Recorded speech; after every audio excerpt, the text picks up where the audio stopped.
Hi again everyone, Scott Pyre Popcorn fan here, and in this video, you can probably tell that my background is different. I'm just filming my video in the kitchen because there's a lot of background noise in my bedroom, some construction work going on, but just trying to, figure out a best possible way to do this video without the construction work noise going on in the background.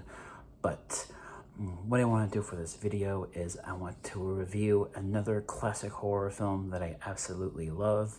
I want to review the original Exorcist, which came out in 1973. I think now is a perfect time to be reviewing The Exorcist because the director of the new Halloween movie is David Gordon Green. He's directing a new Exorcist reboot that will also be a start of another trilogy. And I've heard that the actress that played Regan's mom in the original film will be back in this new movie that's being made, directed by David Gordon Green. So that's really cool. And I'm curious how David Gordon Green is going to handle this Exorcist reboot.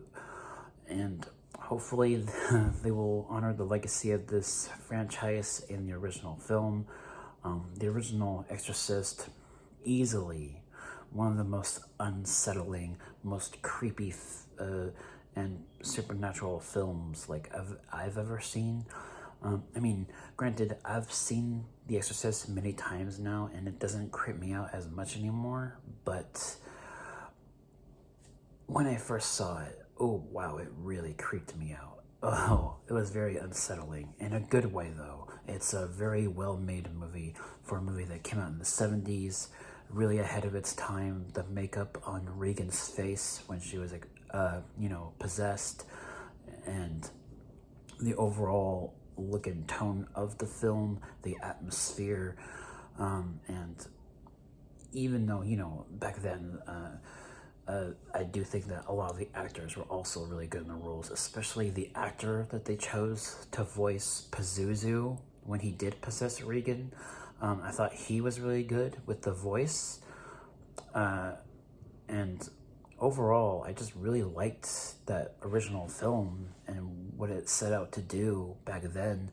And obviously, for a lot of horror fans probably know how weird the things were in the behind the scenes when they were filming this movie. There was a lot of weird things happening, kind of crazy, similar to also the Poltergeist movie, the original, when that was being filmed.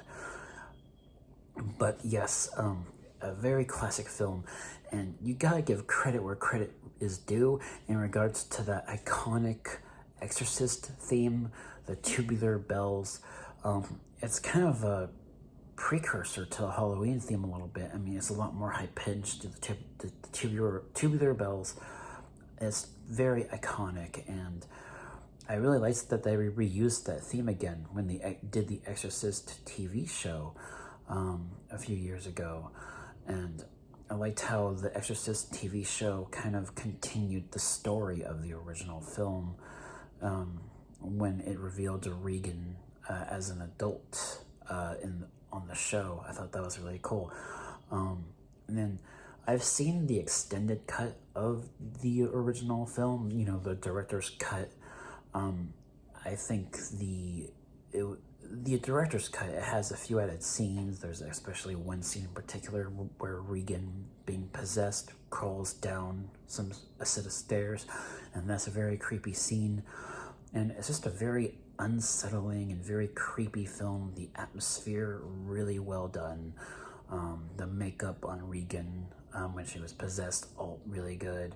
Overall, it's an amazing movie, and easily a movie that I watch at least once every year. It's one of my favorite horror films, next to the original Halloween and the original Psycho by Alfred Hitchcock.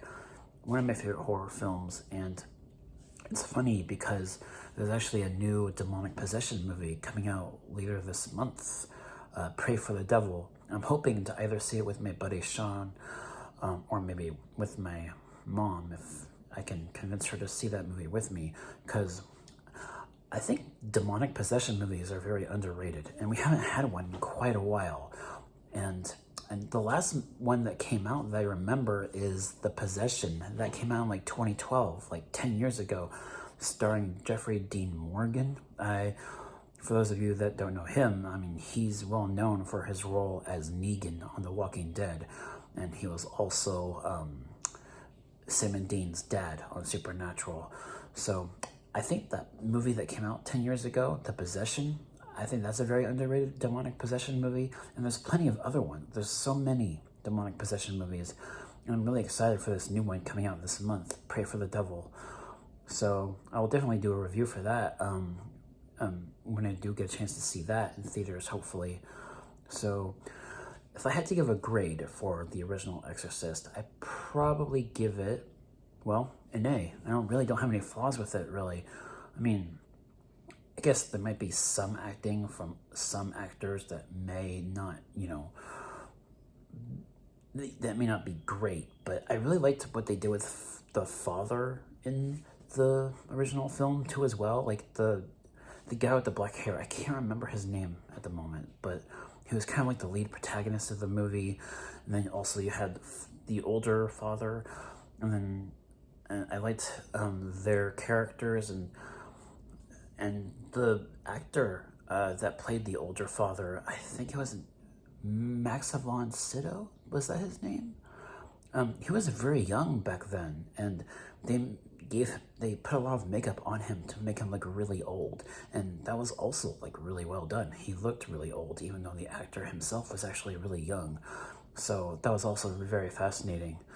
And obviously, this movie did not just become one movie. They made sequels as well.